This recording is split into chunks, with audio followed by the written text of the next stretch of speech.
Yeah, and I would add Division 3 into that mix too, and I mean, that is what they do on the men's side, so I think Okay. it's very realistic to think we could do it on the women's side, and I know that, that's something that's come up in conversation a lot as a coaching body and something that we think would be really good for the growth of the sport. Okay. Okay. Fair enough. Mhm.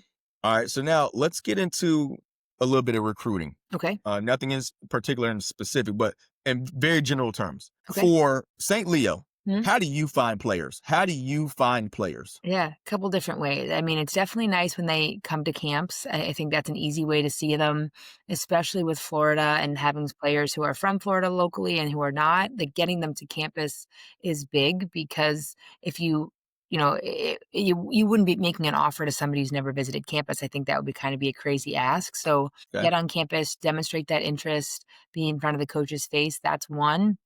And that's an easy way because yes, we absolutely recruit at tournaments, but there's tournaments if you're going to a list you're going with a list of 400 kids, there is no realistic way you're seeing 400 players in that weekend. But you would prioritize the players that have been to camp, the names that you've seen often. So, through emailing, we do watch film, but I think it's not the same experience as it is watching in person.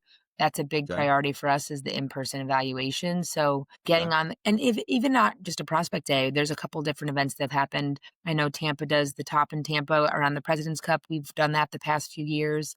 That's a smaller Okay. setting of college coaches getting to evaluate you there, and we coach you, that's a great option.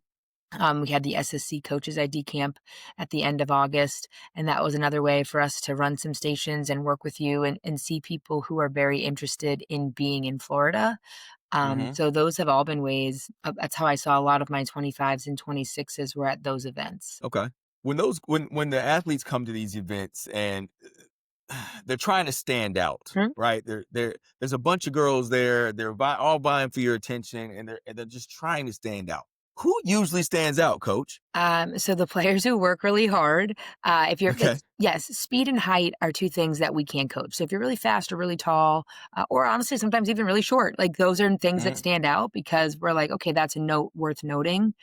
I think the players who are hustling and scrapping and cheering on their teammates too, if we're in a scrimmage setting and you're a Hmm. big voice and you're talking, for goalies especially, are you talking in the clearing game? Do you have a presence in there? Any type of like hustle, scrappy thing, we're going to notice. Offensively, Yeah. are you pulling out these crazy dodges, finishing your shots?